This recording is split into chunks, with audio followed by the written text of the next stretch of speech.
Friends, pinkies daily व्लगे तुम्हादेर सबाइके स्वागत। তোমরা সবাই কেমন আছো? আশা করি নিশ্চয়ই খুব ভালো আছো। আমি খুব ভালো আছি এটা আর আজকে বলতে পারলাম না, কারণ শরীরটা একদমই ভালো নেই। আমি তাও সকাল সকাল দেখো উঠে পড়েছি। উঠে আমি প্রথমেই ঠাকুর প্রণাম করে নিচ্ছি। ঠাকুর প্রণাম করে নিই কেন জানো? ঠাকুর প্রণাম দিয়ে শুরু করে দিনটা এই কারণে, যাতে শরীরটা মনটা সব কিছু যেন ভালো থাকে। মন ভালো না থাকলে তো কোনো কিছুই ভালোভাবে করতে পারবো না, তাই না? তো যাই হোক, এখন কটা বাজে তোমরা জানো? এখন বাজে সকাল 8টা। এত দেরি করে আমি কোনো দিন উঠি না, কিন্তু আজকে উঠতে হয়েছে বাধ্য হয়ে, কারণ পাচ্ছি না, শরীর কিছুতেই দিচ্ছিল না। তো তাই একটু দেরি করেই উঠলাম। সোনাইয়ের বাবা তো বাড়িতে নেই, এমনি সেরকম একটা কাজও ছিল না, তো দেরি করে উঠলাম। আর শরীরটাও তো খুব ভালো নেই। উঠেই দেখো আমি বারান্দায় এসে দেখছি প্রচণ্ড বৃষ্টি হচ্ছে। এই দেখো তোমরা একটু একটু বুঝতে পারছো যে বৃষ্টি ভালোই হচ্ছে।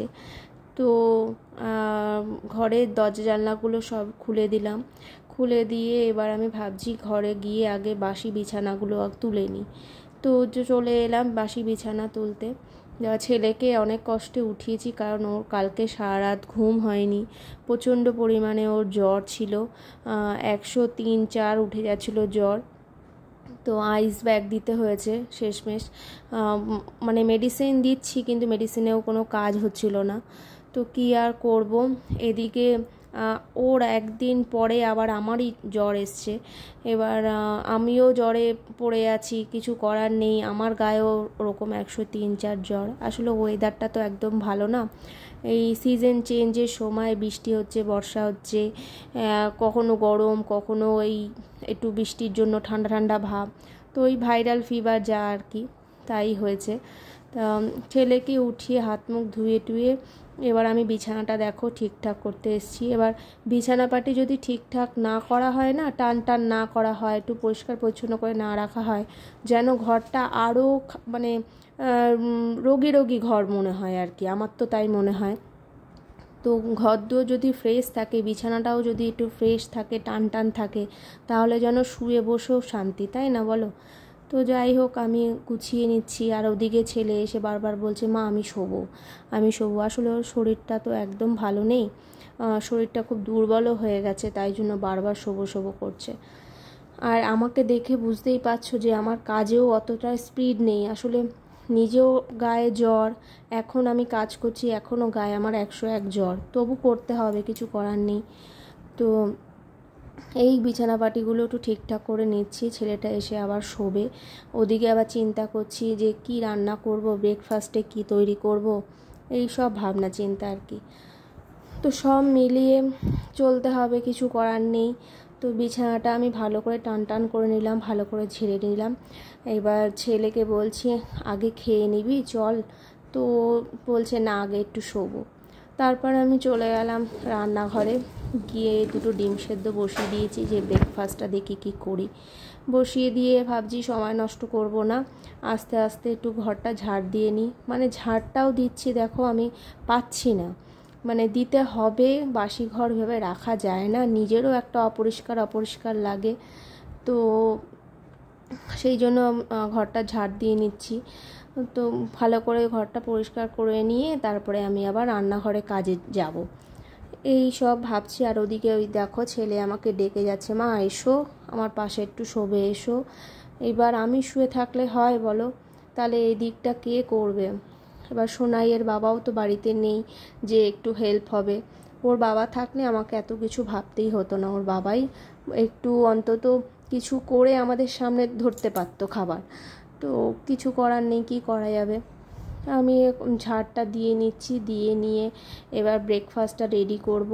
ছেলে তো কিছুই খেতে চাইছে না, কারণ জ্বর, মুখে ভালো লাগে না, আমারই ভালো লাগছে না, আমি একটা বড় মানুষ, আমারই ভালো লাগছে না যে এই জ্বর মুখে যে কিছু খাবো। তো কিন্তু কিছু না খেলে হবে না, খালি পেটে এই অ্যান্টিবায়োটিক ওষুধ, তারপরে পেন যে প্যারাসিটামল যে ওষুধ, ওই সব কিছুই তো খাওয়া যাবে না না। তো যার জন্য একটু কিছু তো খেতেই হবে। আর আমার শরীরেও সেরকম একটা ভালো নেই যে একটু ভালো মন্দ কিছু রান্না করব, সেই ক্ষমতাটা আমার আজকে আর নেই। তো যাই হোক, ঝাড়টার দিয়ে তারপরে রান্নাঘরের দিকে এগোবো। এইবার দেখো আমি এই যে কথা বলছি তাতেই আমি হাঁপিয়ে যাচ্ছি, আমি পারছি না কথা বলতে একটানা। তো যাই হোক চলে গেলাম রান্নাঘরে, গিয়ে ভাবছি একটু ব্রেড আছে ঘরে, তো ব্রেডটা আমি সেকে একটু কিছু ব্রেকফাস্ট তৈরি করি। এই দেখো আমি না এরকম জালি, রুটি সেকার যে জালি আছে সেই জালিতে করে আমি ব্রেডটা সেকে নিই। তো আমার ঘরে টোস্টার নেই, যার জন্য আমি এতে করেই সেকে নিই। এবার তোমরা কারা কারা আমার মতো এরকম করো একটু জানিও তো, বা তোমাদের কাছে অন্য কোনো পদ্ধতি আছে কি না আমাকে একটু জানিও। আমি তো এইভাবে সেকে নিই যাতে ব্রেডটা ভালো করে সেকা হয়ে যায়। তো এইভাবে সেকে নিয়ে এবার ভাবছি ওকে একটা কিছু স্যান্ডউইচ মতো করে দিই, আর তাহলে যদি মুখে একটু টেস্ট পায়, যদি একটু খায়। কেননা এই জ্বরের মুখে না ভাত টাত সেরকম একটা খেতে ইচ্ছা করে না, যতটা অল্পের মধ্যে দিয়ে একটু প্রোটিন খাবার পেটে যায় আর কি। তো সেই জন্য আমি তো দেখলে ডিম সেদ্ধটা করেই নিয়েছিলাম, ডিম সেদ্ধ করে নিয়ে ভাবছি ওটা দিয়েই কিছু একটা স্যান্ডউইচ কিছু তৈরি করব। এই দেখো এইদিকে আবার আমার সেঁকতে সেঁকতে একটা ব্রেড একটু বেশি পুড়েও গেছে।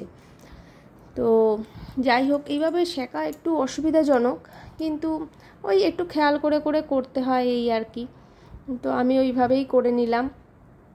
আর ওইদিকে আমি আস্তে আস্তে আলু, তারপরে শসা, পেঁয়াজ, টমেটো এইগুলো বেশ গোল গোল করে স্লাইস করে করে পাতলা করে আমি কেটে রেখে দিয়েছিলাম।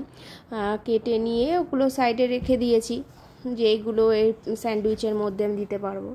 এদিকে দেখো আমার যে কিছু রান্নাঘরে একটু নোংরা হয় না, আমি আগে পরিষ্কার করতে লেগে যাই। এই যে পাউরুটিটা সেকেছি না, আর দেখো না ওই গুঁড়োগুলো পড়েছে, ব্যাস আমি ওই সেইটা পরিষ্কার করতে লেগে গেছি। এটা আমার না অভ্যেস, মানে রান্নাঘরটা পরিষ্কার না রাখলে আমার যেন ঠিক ভালো লাগে না। তো ওরকম কাজ করি, আর কিছু একটু পড়লেই সেটাকে আমি আগে তাড়াতাড়ি করে পরিষ্কার করে নিই। তো যাই হোক তারপরে চলে এলাম, ওই সেই বললাম স্লাইস করে কেটে রেখেছিলাম, ওগুলোকে একটু ফ্রাই করে নেব। তো কড়াইতে দিয়ে দিয়েছি একটু বাটার দিয়ে এবার ভালো করে কড়াইটা যেই একটু চারিদিকে লাগিয়ে নেব, নিয়ে এবার সব যেগুলো কেটে রেখেছিলাম আলু, টমেটো, পেঁয়াজ, শসা, ওগুলো জাস্ট একটু নাড়িয়ে নেব আর কি। ওটা নাড়িয়ে নিলে কী হয় জানো তো, একটু সফট ভাব হয়ে যায়, আর পেঁয়াজের যে কাঁচা গন্ধটা সেটাও থাকে না, তো বেশ ভালোই হয়। আর ওইদিকে আমি করছি, আর আমি ছেলেকে দিয়েছি গরম জল। দেখো ওর প্রচণ্ড কাশি হচ্ছে, সেই জন্য ওকে একটু দিয়েছি গার্গিল করতে, যে তুই একটু গার্গিলটা করে নে আর আমি ততক্ষণ ব্রেকফাস্টটা রেডি করি। তো যাই হোক এবার ও তো ওদিকে গার্গিল করছে, আর আমি এদিকে আস্তে আস্তে সব কিছু হালকা ফ্রাই মতো করে নিলাম।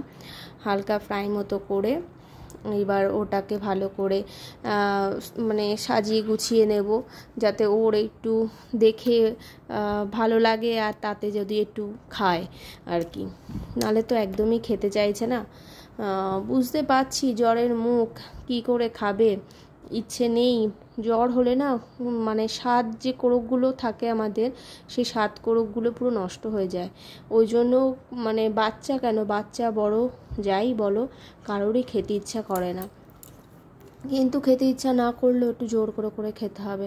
আর আমি ওকে বলছি এই গার্গিল কর তুই তাড়াতাড়ি। আর এইদিকে দেখো আমি সুন্দর করে সাজিয়ে নিয়েছি ব্রেডটাকে, সব কিছু দিয়ে একটু ভালো করে সাজিয়ে নিয়েছি যাতে দেখতেও ভালো লাগে। ডিমটাও বেশ সরু সরু করে স্লাইস স্লাইস করে একটু কেটে নিয়েছি, কেটে নিয়ে সুন্দর ওকে সাজিয়ে দিয়েছি, যাতে একটু দেখতে ভালো লাগলে না তখন খাওয়ার একটু মনও হয়। তো যাই হোক তাই করলাম।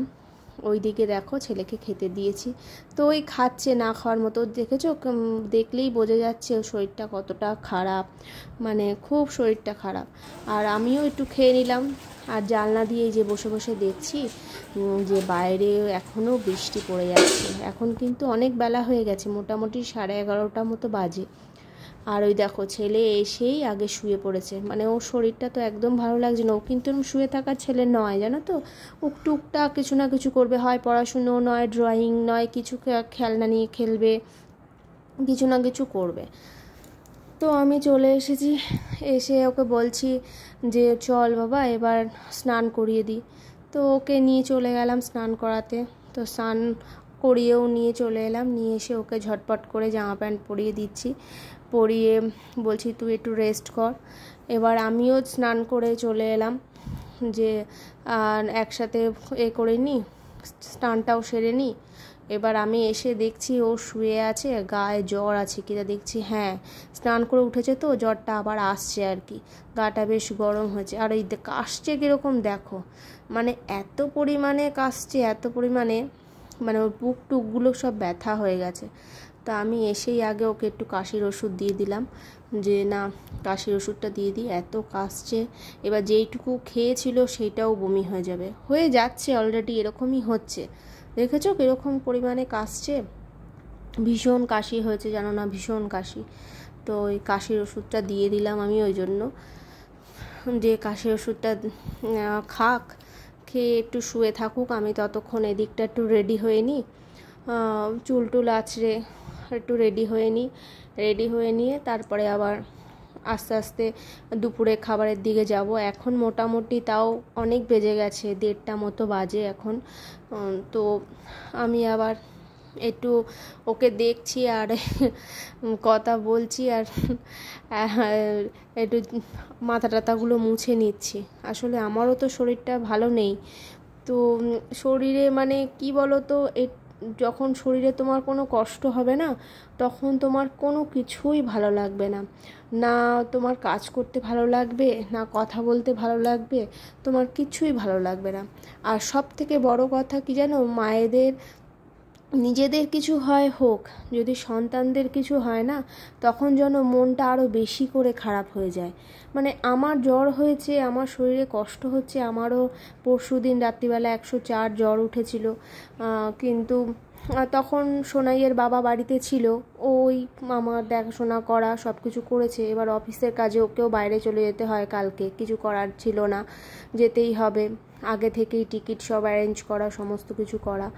তো যাই হোক, কিন্তু আমার শরীরে যতটা না কষ্ট হচ্ছে, ওকে দেখে যেন আমার মনে হচ্ছে বেশি কষ্ট হচ্ছে, যে ওর এতটা জ্বর, ওর এত কাশি, আমার ছেলেটা কিছু খাচ্ছে না।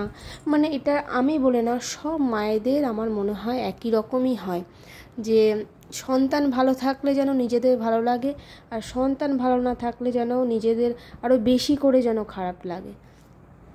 তো যাই হোক, আমি এদিকে সিঁদুর পরে নেব, সিঁদুর পরে টরে নিয়ে তারপরে খাবার দিকে চলে যাব। যা হোক একটু খাবার দাবার একটু খেয়ে দুজনে একটু শোবো, কেননা শরীর আর একদম দিচ্ছে না। আমি বেশি কিছু রান্নাও করিনি যার জন্য, কারণ পাচ্ছি না, শরীরে না দিলে কি করে করব বলো। আগে তো শরীরটা দেবে, তারপর না করতে পারবো। তো একদমই ভালো লাগছে না, তার মধ্যে প্রচণ্ড মাথা যন্ত্রণা করছে, আমি জানি না কেন।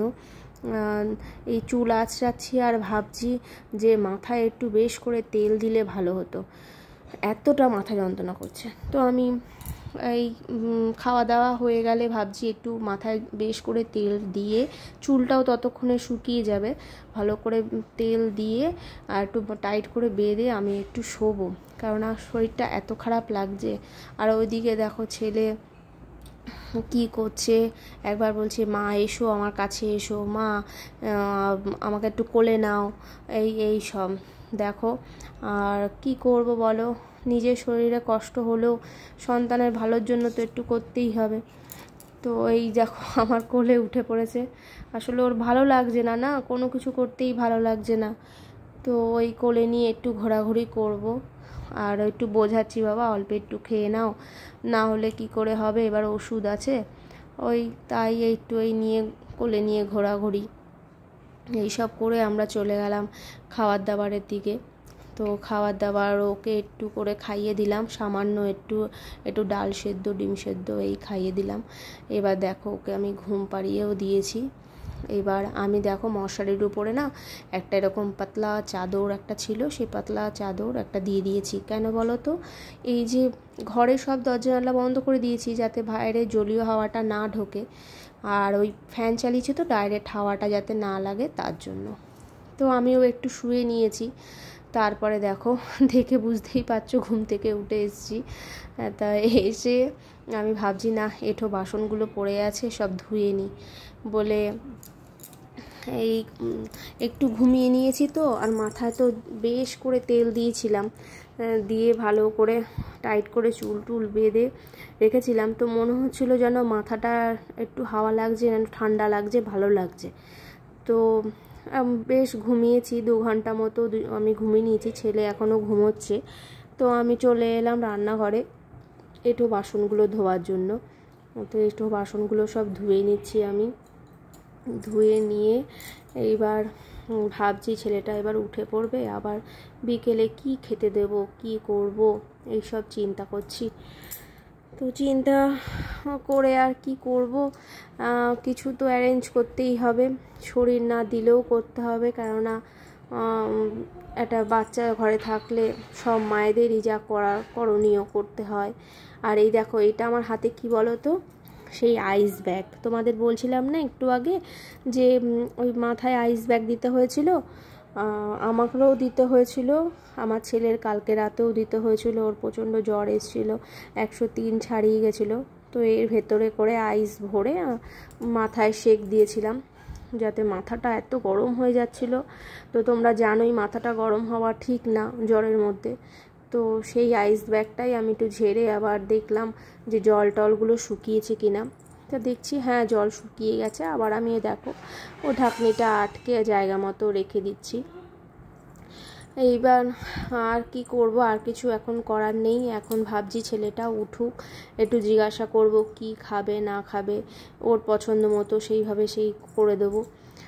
আর আমি ওর ফ্ল্যাক্স থেকে গ্লাসেও জল ভরে রেডি করে রাখছি, যে একটু পরে হয়তো উঠে পড়বে, তখন ওকে জল দিতে হবে, ওষুধ দিতে হবে। সেই জন্য সেইগুলো হাতের কাছে সব কিছু রেডি করে রাখছি, যাতে সব কিছু চটজলদি তাড়াতাড়ি করে নিতে পারি। তো সেই জন্য এই দেখো, আমারও এবার হাঁচি শুরু হয়েছে, দেখেছো? মানে এত পরিমাণে ঠান্ডা লেগেছে আমার আর আমার ছেলে, এটা বলার না। প্রচণ্ড ঠান্ডা লেগে গেছে, কি বলবো আর বলো। আর এই ভাইরাল ফিভার সাথে করে নিয়েই চলতে হবে।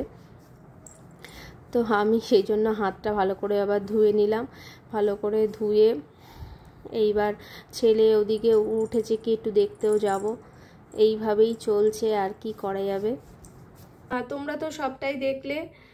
আমার আর আমার ছেলের এই 4-5 দিন ধরে প্রচণ্ড শরীর খারাপ, ভীষণ পরিমাণে জ্বর, মানে রাত্রে 103-4 অবধি জ্বর উঠেছিল। তোমরা বললে বিশ্বাস করবে কিনা জানি না। তো সত্যি সত্যি এত পরিমাণে জ্বর উঠেছিল, আর 4-5 দিন ধরে আমরা এই জ্বরে ভুগছি। তো শরীরে জোর বল বলতে একেবারেই কিচ্ছু নেই, কিন্তু ঘরে ছোট একটা বাচ্চা আছে বলে একটু উঠতে তো হবেই বলো। না উঠলে ও যে এত কড়া কড়া ওষুধ খাচ্ছে, তো তার জন্য ও শুধু খাচ্ছে তা নয়, আমিও ওষুধগুলো খাচ্ছি। বা তার জন্য তো কিছু খাবারের দরকার, একটু খাবার পেটে না পড়লে তো ওষুধগুলো ঠিকঠাক করে কাজ দেবে না, তাই না? তো সেই জন্য একটু উঠতে হচ্ছে। উঠে ওই টুকিটাকে একটু রান্নাবান্না কাজকর্ম করছি যতটুকু পারছি আর কি। আজকে যেমন কিছুই করতে পারিনি বলতে গেলে, উঠে সকাল থেকে রান্নাবান্না তো কিছুই হলো না। ওই সামান্য একটু ভাত, একটু ডাল আর একটা ডিম সেদ্ধ করেছিলাম। আর ছেলে বলল যে মা আমি একটু আলু ভাজা খাবো, তাই একটু আলু ভাজা করলাম। তো এইভাবেই চলছে আর কি দিনগুলো। যদি সোনাইয়ের বাবা বাড়ি থাকতো এতটা অসুবিধা হতো না, কিন্তু ওর বাবা তো বাড়িতে নেই, ওর বাবা অফিসের কাজে বাইরে গেছে, যার জন্য আমরা দুজনই বাড়িতে রয়েছি। একটু অসুবিধা হচ্ছে, কিছু করার নেই। এবার ও অফিসের কাজে বাইরে, ওকে বেশি বলতেও পারছি না, তাহলে সে আবার চিন্তা করবে। তো এই সব মিলিয়ে কোনো রকম একটু আছি আর কি। আজ ওর ফেরার চিন্তা করছি, কখন ফিরবে, কবে ফিরবে। তো এইভাবেই চলছে। আর শরীরে বল শক্তি না থাকলে না কাজকর্মে মন লাগে না। কি করে লাগবে বলো? শরীরটাই তো আসল। যা মানে মনটা ভালো থাকবে, শরীরটা ভালো থাকবে, তবেই না কাজকর্মে একটা এনার্জি পাবো। তো সেই সব কিছুই পাচ্ছি না, যেটুকু না করলে না হয় সেইটুকুই করছি আর কি। তো আর কিছু বলার নেই। দেখা হবে পরের ভ্লগে। আর এইখানেই ব্লগটা শেষ করলাম, কেননা আর পরে ভিডিও শ্যুট করতে পারবো কি না বুঝতে পারছি না, কারণ ছেলেরও তো খুব শরীরটা খারাপ, তোমরা তো দেখলেই প্রচণ্ড পরিমাণে কাশছে, প্রচণ্ড পরিমাণে, মানে যেটুকু খাবার দিচ্ছি ওষুধ দিচ্ছি সেটা পর্যন্ত বমি হয়ে যাচ্ছে, এত পরিমাণে কাশছে। তো সেই জন্যই পরে আর ভ্লগটা এগিয়ে নিয়ে যেতে পারবো কি না বুঝতে পারছি না, মানে আজকের দিনের আর কি। তো সেই জন্য এখানেই শেষ করছি, দেখা হচ্ছে আবার নতুন ভ্লগে।